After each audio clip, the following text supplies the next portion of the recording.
भगवान की जय। श्री मौनी बाबा भगवान की जय। श्री सद्गुरुवे नमः। आपके पास भले करोड़ों रुपए हो जाएं, लेकिन अगर साधना नहीं है तो शांति नहीं मिलेगी, और अगर शांति नहीं है तो आपका पैसा बेकार है। शांति मिलेगी सद्गुरु के चरणों में जाने पर, और सद्गुरु को रिझाना पड़ेगा। ये जीव जैसे ही सद्गुरु का आश्रय लेता है, वैसे ही इसके किए हुए कई जन्मों के पाप नष्ट होने लगते हैं। लेकिन कोरी कल्पना मात्र करने से ये नष्ट नहीं होता, इसके लिए साधना की ज़रूरत होती है। गुरु के बताए हुए मार्ग पर चलने की ज़रूरत होती है। गुरु क्या बताते हैं? सबसे पहले तो सर्वश्रेष्ठ मार्ग यही है कि जो गुरुदेव मंत्र देते हैं उसको आप जपें। आपके आवागमन को वो मंत्र बंद कर देगी। गुरु से ताकतवर इस पृथ्वी पर कोई नहीं है। अगर उन्होंने आपको मंत्र दिया है, मंत्र का खूब जाप करें, अपने परिवार का सेवा करें। ऐसा नहीं है कि परिवार को छोड़ के ये काम करना है, नहीं। खास तौर से महिलाएं अपने परिवार का भरपूर सेवा करें, सारे काम को संपन्न कर लें। इसके बाद ये गुरु मंत्र होता क्या है? गुरु मंत्र आप किसी भी अवस्था में किसी भी तरह से जप सकते हैं। इसके लिए ये ज़रूरी नहीं है कि सवेरे जो है नहा धो के फुर्सत निकाल के जप करना ही अनिवार्य है, नहीं। ये आप सवेरे अपना नित्य क्रिया संपन्न करें, जिसको जहाँ जाना है वहाँ के लिए छोड़ दें। इसके बाद भी आप जाप कर सकते हैं। उसमें भी अगर दिन भर आपको समय न मिले, चलते फिरते गुनगुनाते हुए सतगुरु का दिया हुआ मंत्र का जाप करके अपने आप को उद्धार कर लें। सावधान रहें, मानव जीवन बड़ा ही दुर्लभ है जो मुझे प्राप्त हुआ है। अगली बार के लिए कोरी कल्पना न करें कि फिर मुझे आना पड़ेगा, वो भी मानव जोनि में नहीं आना हो। किसी न किसी कीट पतंग ही मुझे रूप में भेजा जाएगा, जो कि मुझे आवागमन से रोक नहीं पाएगा। अब ये सिलसिला फिर चलता रहे। ये सावधान रहें, इस पर ध्यान दें। बहुत आसान सी चीज़ें हैं। सद्गुरु का आश्रय ले लें, उनके दिए हुए मंत्रों का जाप करें। कुछ मत सोचिए। शरीर दिया गया है, अपने प्रारब्ध को काट रहा है, उसमें आपको सोचने की कोई ज़रूरत नहीं है। सोचना ये है कि हम प्रभु के नज़दीक कैसे पहुँचें। प्रभु के नज़दीक पहुँचने का मात्र एक ही उपाय है कि अपने सतगुरु का आश्रय लेके जो दिशा निर्देश सतगुरु देते हैं उस पर चलें।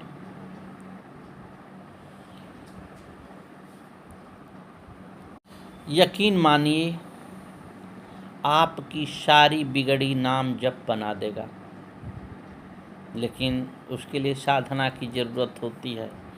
बहुत आदमी सोचते रहते हैं कि अभी जो है मेरा खेलने खाने का समय है। नहीं जी, खेलने खाने के बाद तो तत्काल समय आ जाएगा भोगने का। कब हरि नाम जपोगे?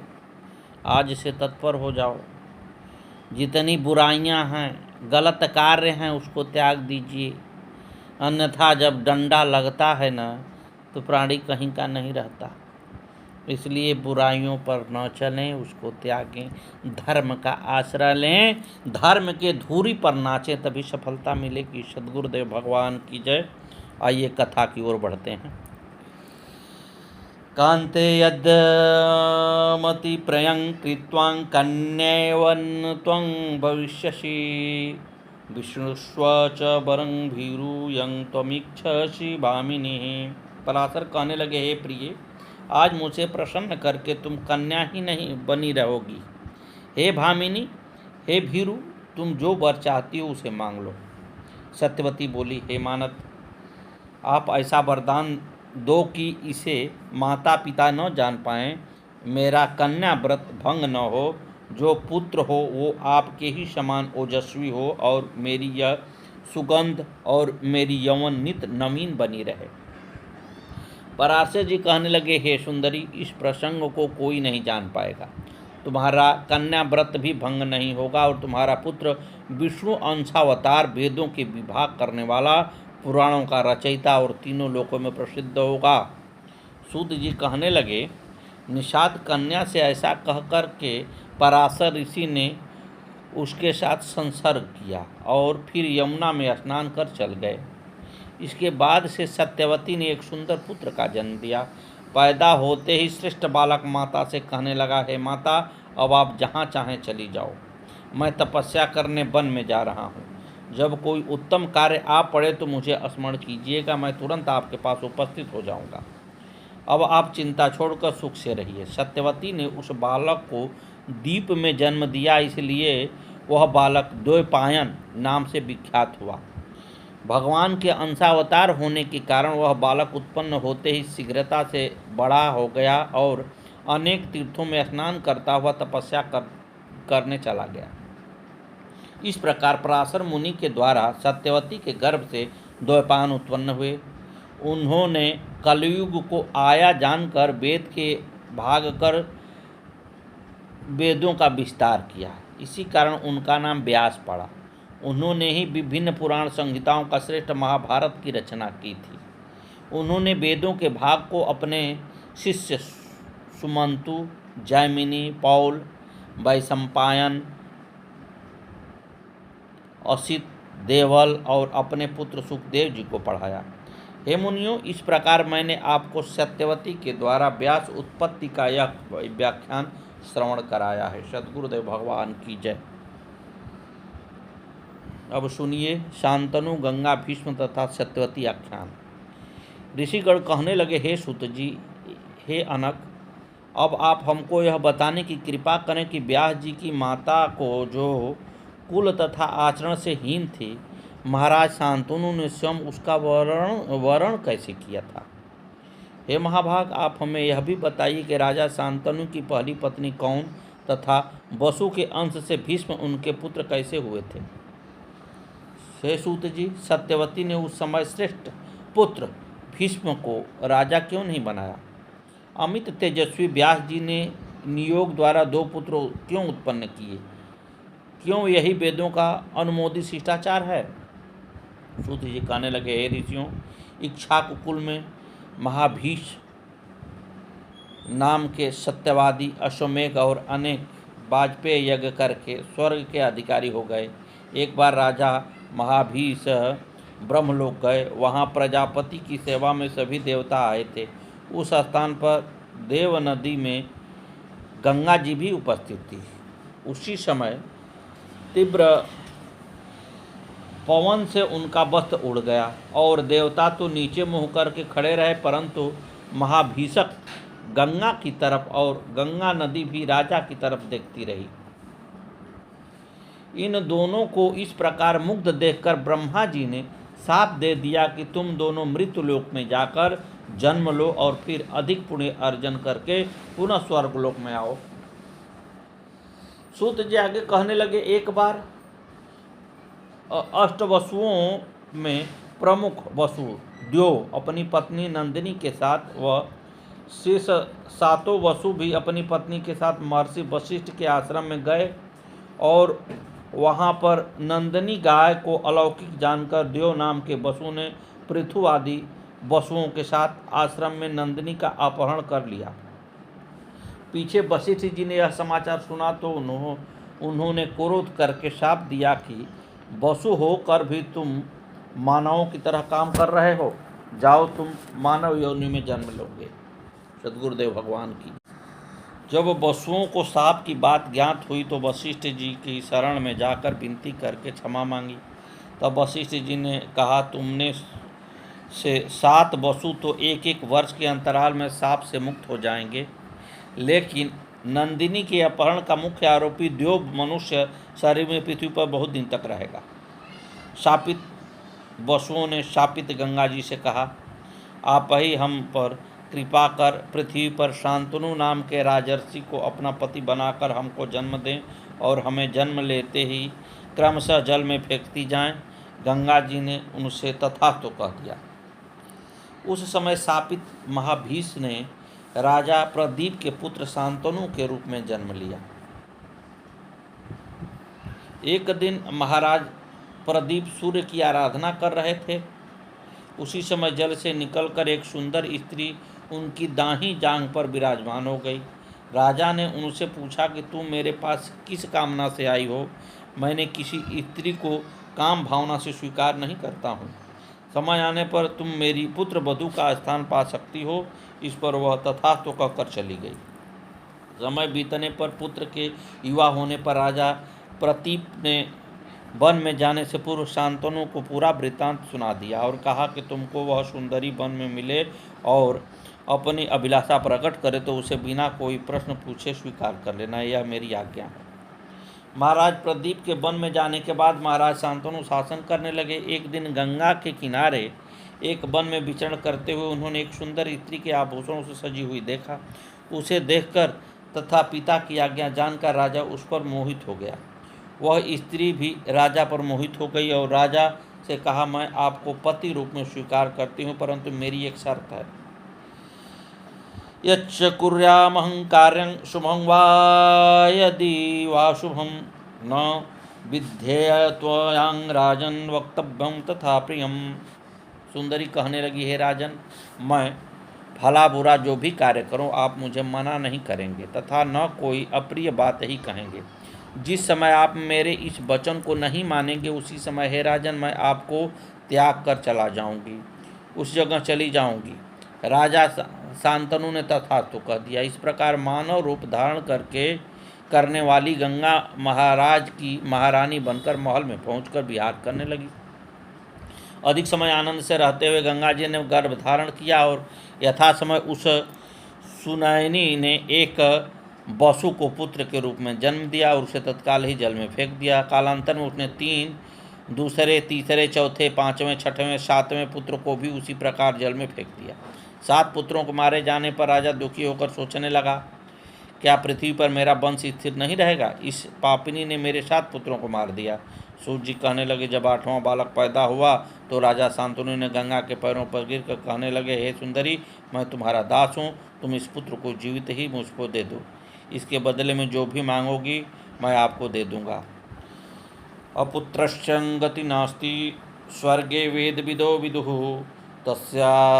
तस्मादद्य वारारोहे प्रार्थयामष्टमं सुतम्। शांतनु कहने लगे, वेद विद्वानों ने कहा है कि पुत्र विहीन मनुष्य की स्वर्ग में भी गति नहीं होती।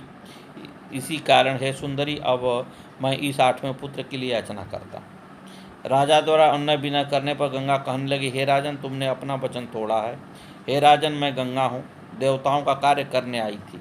महात्मा वशिष्ठ ने पूर्व काल में 8 वसुओं को मानव योनि में जाने का शाप दिया था। तब उन 8 वसुओं ने मुझसे माता बनने की कामना की थी। हे नृपसेठ, उनको वरदान देकर मैं आपकी पत्नी बनी थी। वे 7 वसु तो आपके पुत्र बनकर ऋषि के शाप से मुक्त हो गए। यह 8वां वसु आपके पुत्र रूप में संसार में बहुत समय तक आपको सुख देगा। यह गांगेय बड़ा ही बलवान होगा। अब मैं इसे लेकर वहाँ जा रही हूँ जहाँ आपको पति रूप में वर्ण किया था। वहाँ पर इसे पाल पोसकर युवा होने पर आपको वापस कर दूंगी। ऐसा कहकर गंगा पुत्र को लेकर अंतर्धान हो गए। महाराज पुत्र और पत्नी के वियोग में दुखी रहने लगे। सद्गुरुदेव भगवान की जय। श्री मौनी बाबा भगवान नमो नमः। कुछ समय बाद में एक दिन राजा आखेट करते करते गंगा के किनारे पहुँचे। वहाँ पर उन्होंने धनुष बाण असाधारण विद्या धारण करने वाले कामदेव के समान सुंदर बालक को देखा। उन्होंने उस बालक से पूछा, तुम किसके बालक हो? लेकिन वह कुछ बिना बताए अदृश्य हो गया। जब राजा ने गंगा जी को ध्यान किया तो गंगा ने वहाँ प्रकट होकर कहा, हे महाराज, यह आपकी ही 8वां वसु बालक है। इसे मैंने पाला है। यह सभी विद्याओं में पारंगत है। जिस विद्या को परशुराम जानते हैं उसे यह जानता है। हे राजन, आप अपने इस सुंदर पुत्र को ग्रहण कीजिए। ऐसा कहकर गंगा अंतर्धान हो गई। हस्तिनापुर जाकर राजा ने बड़ा उत्सव किया और इसे युवराज पद पर बिठा दिया और महाराज आनंद से रहने लगे। सूत जी कहने लगे, जो इस 8 वसुओं और गंगा जी की कथा का श्रवण करता है वह सभी प्रकार के पापों से मुक्त हो जाता है। सूत जी कहने लगे, हे ऋषियों, अब आप सत्यवती के साथ शांतनु ने किस प्रकार विवाह किया उसको सुनिए। एक दिन राजा शांतनु वन में शिकार खेल रहे थे। एकाएक उनको उत्तम गंध का अनुभव हुआ। अब तो राजा सुगंध के उद्गम स्थान को खोजने लगे। कुछ दूर जाने पर उन्होंने यमुना के तट पर बैठी हुई मलिन वस्त्र धारण किए हुए एक युवती को देखा, जो मलिन वस्त्रों में भी अपनी अति सुंदर रख रही थी। उसे देख राजा काम के बस हो पूछने लगे, हे सुंदरी, तुम कौन हो और यहाँ क्या कर रही हो? मैं आपके सुंदर रूप से मोहित हूँ। वह सुंदरी बोली, हे राजन, मैं धर्म का अनुसरण करने वाली हूँ और जल में नाव चलाती हूँ। मेरे पिता अभी घर गए हैं। राजा कहने लगे, मेरी कोई दूसरी पत्नी नहीं है, तुम मुझ कुरुवंशी की पत्नी बन जाओ। हे प्रिय, मैं तुम्हारा दास बन जाऊंगा। मुझे इस समय कामदेव पीड़ित कर रहा है। राजा की बात सुनकर सुगंधा बोली, आपने जो कहा है सत्य है, परंतु मैं स्वतंत्र नहीं हूँ। मेरे पिताजी ही मुझे दे सकते हैं। मेरे पिताजी आपको देने को राजी हो जाएं, तब आप मेरा पाणी ग्रहण संस्कार कर लीजिए, फिर मैं सदा के लिए आपका हो जाऊंगी। हे राजन, परस्पर आसक्त होने पर भी कुल की मर्यादा तथा परंपरा का ध्यान रखना, धैर्य धारण करना चाहिए। कन्या की बात सुनकर राजा निषाद राज के पास गए। राजा को देखकर निषाद राज ने उनका स्वागत किया और कहा, हे राजन, मेरे लिए क्या आज्ञा है? मैं आपकी क्या सेवा कर सकता हूँ? शांतनु कहने लगी, यदि आप अपनी इस कन्या को मुझे दे दें तो मैं इसे अपनी धर्म पत्नी बना लूँगा। राजा शांतनु की बात सुनकर निषाद बोला, हे प्रभु, मैं कन्या तो दे दूँगा, परंतु शर्त यह होगी कि आपके बाद में इसी का पुत्र राजा के रूप में अभिषिक्त होना चाहिए। निषाद की इस शर्त को सुनकर शांतनु भीष्म का ध्यान करके कुछ भी नहीं कह सके और घर जाकर न स्नान किया न भोजन किया। वे चिंताग्रस्त हो गए। राजा शांतनु को इस दशा को देखकर देवव्रत ने पूछा, पिताजी, आप अपनी जो भी चिंता हो मुझसे कहिए। जो पुत्र पिता की चिंता नहीं मिटा सकता वह पुत्र कहलाने का अधिकारी नहीं है। विमोच्चराज्यं रघुनंदो अपि ताताज्ञं दशरथोस्तु रामः वनः गतो लक्ष्मण जानकीभ्यां सहैव शैलं किल चित्रकूटम। और हे पिताजी, दशरथ के पुत्र राम जी भी पिता की आज्ञा से राज्य त्याग कर लक्ष्मण और सीता जी के साथ वन में चले गए तथा चित्रकूट पर निवास करने लगे थे। महाराज हरिश्चंद्र का पुत्र रोहित भी बिकने को तैयार हो गया था। पूर्व काल में पिता की आज्ञा से परशुराम ने अपनी माता का सिर काट दिया था। रामचरितमानस में कहा गया है कि सुनु जननी सोई सुत बड़ भागु, जो पितुमात बचन अनुरागी, तनय जजाति जीवन दयऊ, पितु आज्ञा जग आयसु न भयऊ। और हे पिताश्री, श्रीमद् भागवत में पुरु अपने पिता से कहता है, उत्तम चिंतितं कुर्यात् प्रोक्तकारी तु मध्यमः, अधमो अश्रद्धां कुर्यात् कर्तो चरितं पितुः। हे पिताजी, उत्तम पुरुष पिता का रूप देखकर कार्य करता है। जो कहने से करता है वह मध्य है, जो अश्रद्धा से करता है वह अधम है, और जो कहने पर भी नहीं करता वह तो पुत्र के नाम पर कलंक है। अतः हे पिताजी, आप तुरंत कहिए कि मैं आपकी क्या सेवा करूं। मंत्रियों से विचार विमर्श किया। मंत्रियों ने राजा के मन की बात गंगे को बता दी। देवव्रत निषाद राज के पास जाकर बोला, आपकी कन्या मेरी माता हो और मैं आपका सेवक। निषाद कहने लगा, आप ही इसे अपनी भार्या बनाइए, क्योंकि आपके रहते इसका पुत्र राजा नहीं हो सकता। आपकी कन्या का ही पुत्र राजा होगा। मैं राज्य नहीं करूँगा। निषाद बोला, चलो आपकी बात मैंने मान ली, परंतु आपका पुत्र बलवान हुआ तो बलपूर्वक राज्य को ले पाएगा। दार संग्रहं नूनं करिष्यामि हि सर्वथा, सत्यमे वचनं तात मया भीष्मं व्रतं कृतं। भीष्म बोले, हे तात, मैं कभी विवाह नहीं करूँगा, मेरा यह वचन सत्य है। मैंने भीष्म प्रतिज्ञा कर ली। सूर्य जी कहने लगे, गंगे द्वारा की गई ऐसी प्रतिज्ञा सुनकर निषाद ने उन राजा शांतनु को अपनी सर्वांग सुंदरी कन्या सत्यवती सौंप दी। इस प्रकार राजा शांतनु ने प्रिया सत्यवती से विवाह कर दिया। लेकिन मुख्य बात यह थी कि शांतनु महाराज सत्यवती से पूर्व में व्यास जी के जन्म के विषय में नहीं जानते थे। व्यास जी कहने लगे, हे राजन, मन की गति जिसने महाराज शांतनु को निषाद कन्या की प्राप्ति का ध्येय बना लिया, मन के विषय में अर्जुन गीता में कहते हैं कि चंचलं ही मनं कृष्ण प्रमाथि बलवदृढ़ तस्यांग निग्रहं मन्ये वायोखी दुरुस्करम।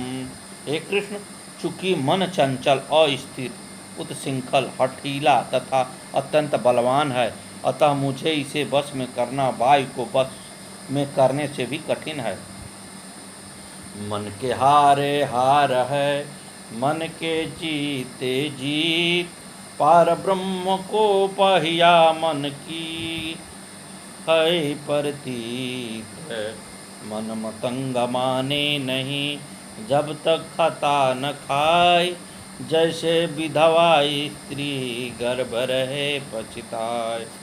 जब तक मन जीत्यो नहीं, सभा जीत नहीं हो, जो मन जीते अपनो दुनिया बश में हो।